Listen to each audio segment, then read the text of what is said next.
विश्वानि देव सवितर्दुरितानि परासुव यद्भद्रं तन्न आसुव। ॐ शान्तिः शान्तिः शान्तिः।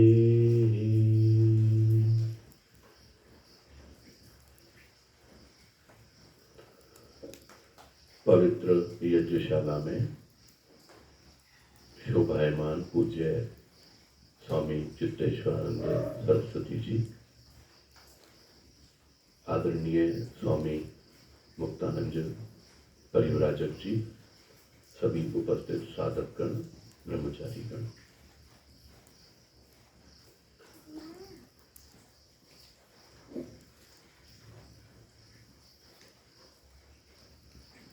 जीवन में बहुत कुछ व्यक्ति प्राप्त करना चाहता है, बहुत उपलब्धियों को प्राप्त करना चाहता है, सफल होना चाहता है, सुखी होना चाहता है। और सफलता के लिए, सुख के लिए बहुत सारे जो उपाय हैं वो शास्त्रों के अंदर निहित हैं, वर्णित हैं, ऋषियों ने उपदेश किए हैं। ब्रह्मचारियों को केंद्र में रखते हुए मैं एक बात कहना चाहूँगा। हमारे जीवन की जो सफलता है, उसकी जो उन्नति है, उसका जो आधार है, वो हमारा ब्रह्मचर्य आश्रम है। और इस अवस्था में मैं जो समझ पाया हूँ, जो सबसे महत्वपूर्ण जो बात है वो है जिसको उपनिषद के ऋषि कहते हैं बलम उपास्व। और ऋषि कहते हैं कि हे मनुष्यों, आप बल की उपासना करो, बल को संग्रहित करो। और बल जो है वो बल केवल शारीरिक बल के रूप में ना देखते हुए, बल को हमें समग्र रूप से देख करके विचार करना होगा। और आगे बढ़ने के लिए हमें इस बात पर विशेष रूप से ध्यान देना होगा कि हमारा जो सामर्थ्य है, हमारा सामर्थ्य किस स्थिति में अभी चल रहा है। तो कहने का तात्पर्य ये है कि सामर्थ्य की वृद्धि के लिए जो पुरुषार्थ है और जो यत्न है वो हमारा होते रहना चाहिए।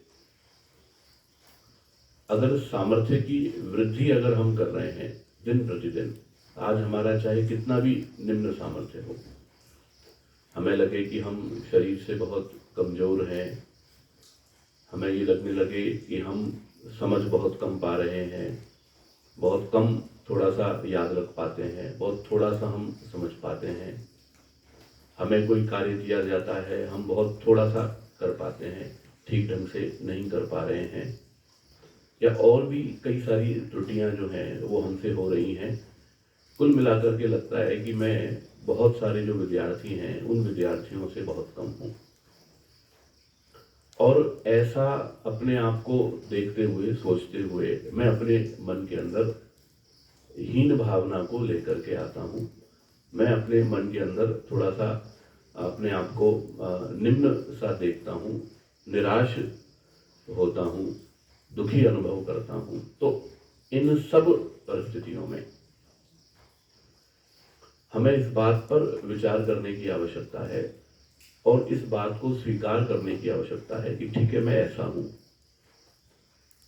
मेरे मन की ऐसी स्थिति है, मैं बहुत चंचल हूं, ठीक है, मेरा शरीर कमजोर है, मेरी बुद्धि कम है, मेरी समझने का सामर्थ्य कम है, मेरी स्मृति कम है, मेरी अंदर कर्मशीलता कम है, मेरे अंदर उपासना की प्रवृत्ति कम है। तो सबसे पहली जो बात है वो ये है कि मैं उस चीज को स्वीकार करूं, उसके प्रति स्वीकार्यता का बोध लेकर के आऊं कि हाँ, मैं ऐसा हूं। और ऐसा करने के पश्चात में फिर मैं अपने आप को आगे बढ़ाने के लिए, अपने आप को दिन प्रतिदिन उन्नत करने के लिए यत्न करूं, पुरुषार्थ करूं। इस संसार में चाहे वो किसी भी आश्रम में रहने वाला क्यों नहीं साधक हो, चाहे वो ब्रह्मचर्य आश्रम में हो, गृहस्थ में हो, वानप्रस्थ में हो, संन्यास में हो, ऋषियों के इतनी गहराई है और साधना की इतनी गहराई है और लक्ष्य हमारा इतना बड़ा है कि हर व्यक्ति के लिए, किसी भी वर्ण में हो, किसी भी आश्रम में हो, हर वर्णाश्रमी धर्म को पालन करने वाले व्यक्ति के लिए बढ़ने के खूब अवसर है। जो बहुत ऊंची स्थिति में है उसके लिए उस स्थिति के हिसाब से बढ़ने के लिए बहुत अवकाश में है, जो मध्य में है उसके लिए भी बहुत है और जो निम्न में है उसके लिए भी बहुत है। वैसे ही जो निम्न, मध्य और जो ऊपर है ये सब सापेक्षता के आधार पर है, परस्पर सापेक्षता से निम्नता और उच्चता रहती है। तो ऐसे में हम ये विचार करें कि हम जहाँ कहीं भी हैं, जिस स्थिति में भी हैं, हम अपने आप को निरंतर आगे बढ़ाने के लिए यत्नशील हों, पुरुषार्थ हमारा निरंतर बना रहे। और दूसरी बात ये कि पुरुषार्थ तो रहे और जो स्पर्धा है वो स्पर्धा अपने आप से रहे। स्पर्धा अगर दूसरों से होगी, अपने ब्रह्मचारी से होगी, किसी दूसरे भिन्न व्यक्ति से होगी, तो वो हमेशा हमें दुखी करने वाली होगी, वो हमेशा हमें क्लेश देने वाली होगी, वो हमें सुख देने वाली नहीं होगी और वो बढ़ती चली जाएगी। रोग जो है वो बढ़ता चला जाएगा, हम उन्नति भी करते रहेंगे और हम दुखी भी होते रहेंगे। उन्नति के साथ में दुख जो है वो बढ़ता रहेगा। क्यों? क्योंकि हमारी स्पर्धा जो है वो दूसरे के साथ में है। और मान लीजिए हम उसको क्रॉस भी कर गए, हम उससे आगे भी बढ़ गए, तो फिर शिथिलता हमारे अंदर आ जाएगी। क्यों? क्योंकि अब लगेगा कि हमारे लिए अब स्पर्धा के लिए क्या है। लेकिन स्पर्धा यदि हमारे स्वयं के साथ में होगी तो फिर वहां पर वो एंडलेस होगी। जब तक जो लक्ष्य है वो पूरा लक्ष्य जब तक वहां पर प्राप्त नहीं हो जाता है, तब तक हमें पुरुषार्थ करते रहना होगा। और अन्य जो व्यक्ति है, अन्य जो साधक है, अन्य जो ब्रह्मचारी है, पढ़ने वाला है, उसका तो हमें कितना पता होगा कि ये कैसा है, क्या सोचता है, क्या इसका आचरण है, मन के अंदर उसकी कैसी स्थिति है। लेकिन हमको अपना तो सब पता है। नहीं पता हो वो भी एक बात हो सकती है, लेकिन लगभग मोटा मोटा तो अपने बारे में तो पता रहता ही है कि हम क्या हैं, कैसे हैं, कल हम क्या थे, आज हम किस स्थिति में हैं। एक दिन बाद में या 7 दिन बाद में, चलो प्रतिदिन का अंतर यदि ना भी पता लगे, लेकिन महीने भर का अंतर जो है वो तो दिखाई दे जाता है। 6 महीने का अंतर है, साल भर का जो अंतर है। तो इस अंतर को देखते हुए हमें आगे बढ़ना चाहिए और अपने सामर्थ्य को बढ़ाने का प्रयास करना चाहिए। और यदि हम अपने सामर्थ्य को बढ़ाने का प्रयास करेंगे, अब इसमें सब प्रकार का सामर्थ्य है, ये आत्मिक सामर्थ्य भी इसके अंतर्गत निहित होगा, हमारा बौद्धिक सामर्थ्य भी इसके अंदर है, मानसिक योगाभ्यास के लिए जो किया जा रहा हमारा जो पुरुषार्थ है वो भी इसके अंदर है, शारीरिक पुरुषार्थ जो है वो भी इसके अंतर्गत है। केवल बल का मतलब केवल हम शारीरिक बल न लेकर के उसको सब प्रकार के जो बल हैं उन बलों से जोड़ करके यदि हम देखेंगे तो मैं समझता हूँ कि हम ज़्यादा सुखी हो सकेंगे, ज़्यादा प्रसन्न हो सकेंगे और ज़्यादा आनंदित होकर के अपने जीवन को सुरक्षित कर सकेंगे और अपने लक्ष्यों की ओर आगे बढ़ सकेंगे। तो ये बहुत थोड़ा सा जो वचन आपके सामने मैंने कहे, इस पर यदि कुछ आपको पूछना है ब्रह्मचारी गणों को या अन्य को, तो आप पूछ सकते हैं। कोई इस तरह की शंका है तो स्थितियों में सुधार की अपेक्षा है, तो सारी स्थितियों से लड़ने का प्रयास रहता है या फिर सारी स्थितियों को सुधारने का प्रयास रहता है कि किसी एक स्थिति को सुधारने का प्रयास रहता है? कैसे, क्या अप्रोच हमारी सारी तो एक बार में नहीं सुधर पाती। कभी तो होता है कि एक विषय को लेके चलते हैं और कभी परिस्थिति के साथ किसी चीज़ का ज़्यादा प्रभाव होता है तो उसको लेके ऐसे चलते हैं। इसको लेकर के चलते हैं, ठीक है। तो विशेष रूप से तो किसी एक विषय को लेकर के हम केंद्रित करके हम चलते हैं कि ठीक है, ये इसमें विशेष कमजोरी है तो इसको हमें सुधारना है, और कोई विशेष मध्य में स्थिति आ गई तो हम उसको परिवर्तित करके और उस तरफ भी हम ध्यान जो है वो लगा सकते हैं, ठीक है। और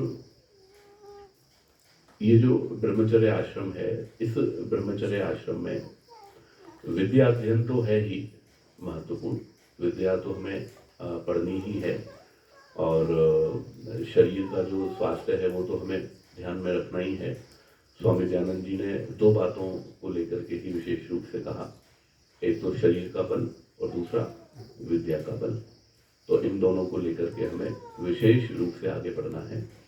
और ब्रह्मचर्य जीवन में जो एक बात और विशेष जो शास्त्रों में प्राप्त होती है वो ये है कि हमें अपने गुरुजनों की जो सेवा है, गुरुजनों के प्रति जो आदर भाव है, गुरुजनों का किस प्रकार से हम व्यवहार करेंगे, वो एक बहुत विशेष बिंदु है जो ब्रह्मचारियों के लिए स्वामी दयानंद ने और हमारी पूरी ऋषि परंपरा में देखने में आता है।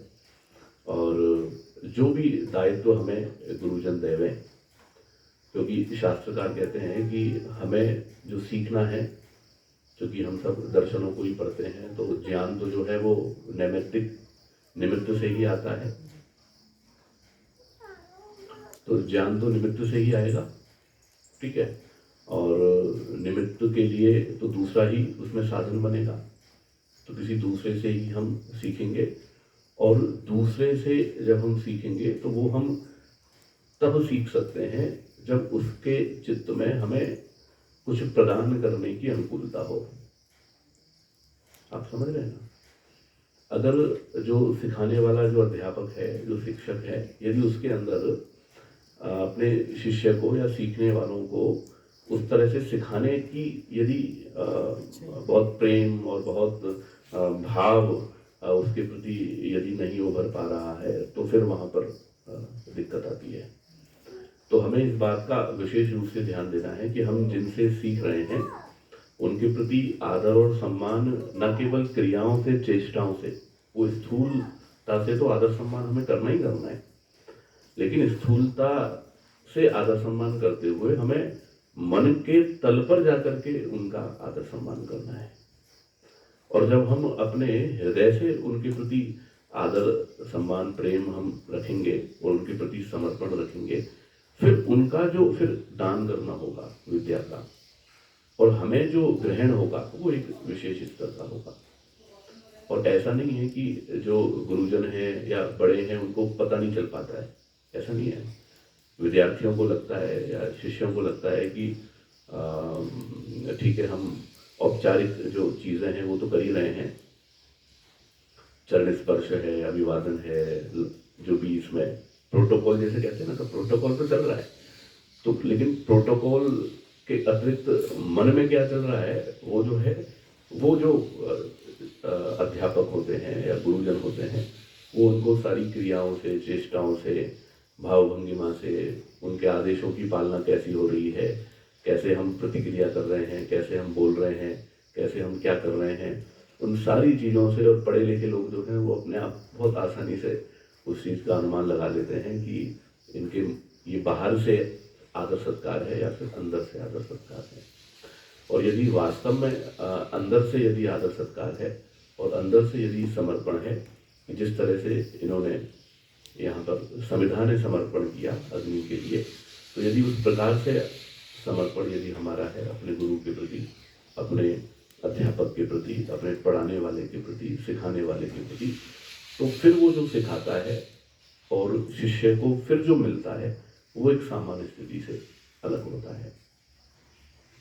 तो इस आश्रम में रहते हुए तो ये दो चीज़ें तो विशेष रूप से हैं ही, विद्या का अध्ययन करना है और शरीर का बल बढ़ाना है, लेकिन इसके साथ साथ में एक जो काम करना है वो काम क्या करना है, गुरु की सेवा करना और गुरु के प्रति पूर्ण रूप से समर्पित होकर के रहना। लेकिन इसमें एक ऋषियों ने एक परंपरा और दी हुई है वहाँ पर, यानी यानी अस्माकं सुचरितानि तानि तानि उपास्यानि पवित्राणि।